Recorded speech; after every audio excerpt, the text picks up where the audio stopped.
nafku jeceliyo way inta ku eegta hunoy ku ilmeeye kaalay amranay nafku jeceliyo way inta ku eegta hunoy ku ilmeeye kaalay amranay waxa uu hamigiisu ahaa inuu ka mid noqdo xidigaha caan baxay ee fanka Soomaalida waxaana uu geedigiisa ka soo bilaabay dalka Itoobiya oo ku noolaa isaga oo qaaday heesaha looga xiiseeyo deegaanada Soomaalida waxaana uu soo hayaamay Hargeysa oo ah xudunta fanka Soomaalida ahna meel uu fanaan kasta jecel yahay inuu marun ka heeso kula hadlan ku iman lahaa kaamana taaheen نعكو ما جبشن لحدين ما بيرن نعكو ما جبشن لحدين ما بيرن كولي يلا بابان نسكو هورلا عبد السلام محمد كامل waxa uu ka hadlayaa sida uu fanka ku soo bilaabay iyo soo guuridda Hargeysa rajadii uu ka qabay fankaygana waxaan ka soo bilaabay maxay ahayd magaalada Jigjiga runtii waxaan waliba soo galay markaan fanka soo bilaabay maxay tababar baan soo galay anigiyo dhalinyar fara badan oo maxay ahayd imkaan xasuusto ay ka mid ahaayeen Maxamed Jeestiyo Jina Kaboodiyo alona xariste NRD Nuruddin nin loo jiray maxay ahayd iyo qaar kale iyo caldaantay marka kabacdi tababartii waqtigii markaan ka soo baxnay ayaan fankii sidii maxay ahayd aan soo bilownay kabacdi markaan fankii soo bilownay waxa dhacday maxay ahayd in adu fankii hadana mid aan isku yar dhacno kabacdi adu wixii markaan adu ninkii isku yar dhacnay ayaa la xiray kabacdi markii dambe hadana wala soo day waxa la yiri waxaad ku xagaas ilaalinaysaa meeshaas kabacdi meeshii ma dhowr bilood ilaalinayay kushikuna wuxuu waqtigaa igu yiri maxay ahayd haloo gudbiyo Cabdisalaam wardheer iyo meel kale haloo gudbiyo markaas marka waxa la waayay maxay ahayd ciidan marka aniga aan raaco kabacdi meeshii ma laga dhigay maxay ahayd sameeyama laga dhigay waxa dhacday dhowr bilood markaan joogay inaan markii dambe aan iska soo baxso meeshii oo Hargeysa iska imaato Hargeysa runtii markii aan imidina maxay ahayd sidii aan ka rajaynay oo runtii kaman hel oo caqabado badan ay igu horimid markaasa meel fara badan oo macal tagay waxa igu horimid caqabado marka runtii saas wax ay haafankay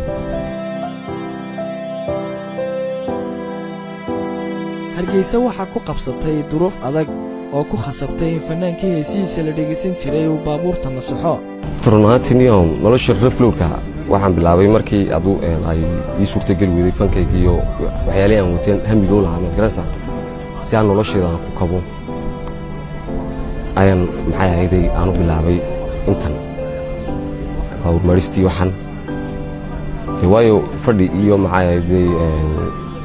waxaas kuma soo galayaan maxay waxaad masruufan lahayd markaas aan weydiisan maxay ahayd dadka qayrkeedii aan wuxuu weydiisan ayaan u bilaabay hawshan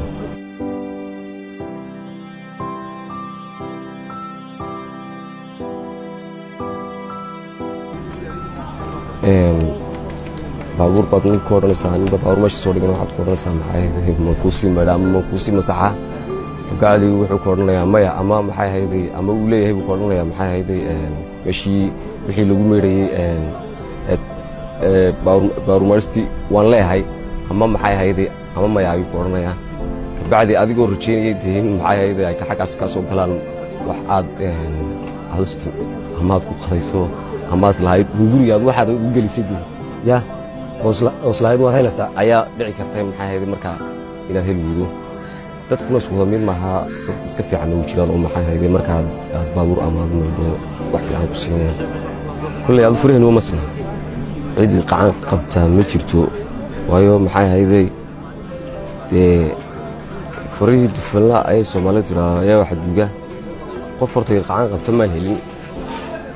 dhalinyartii maxay ahayd waqtiga aan sameeyayna waxay iska ahaayeen ciyaal maxay iska xafadahooga iska jooga oonan de waqtigan aanan ku jiro aanan iyagu soo marin oo waxba aan waru haydi ya oo maxay ahayd iskaga soo koray dee adu nolol iska fiican marka aanan dareemay dee aanu tan ku jiro oo sida iyagu yihiin kolkol ay iga soo qaadayeen dee cabdisalaan waxa uu jeclaa in loo fidiyo gargaar si uu uga baxo duruufta hadda uu ku jiro horta nin kastiba hami buu leeyahay anna hami waan leeyahay horta waxaan ka codsan lahaa inkastoonan anu maxay ahayd aanan hargeysaba dhaafinba oon fanaaniin saa waaweyn aanan la kulmin laakiin haddana aan fanaaniin badan aan garanayo ama wasiishiinno badan aan garanayo oo uu ka mid ahaa axmed weli oo i ballan qaaday in maxay yidhi heesan kuu tumaya oo ilaa wakhtigan hees aan u dhiibo hees uu timo daaye dee aduu maxay ahayd anu waxba ka helin gacanqabad aduu caqabadu waa iska fara badan yihin laakiin haddii aan heli lahaa waxay gacan qabto way ficnaan lahayd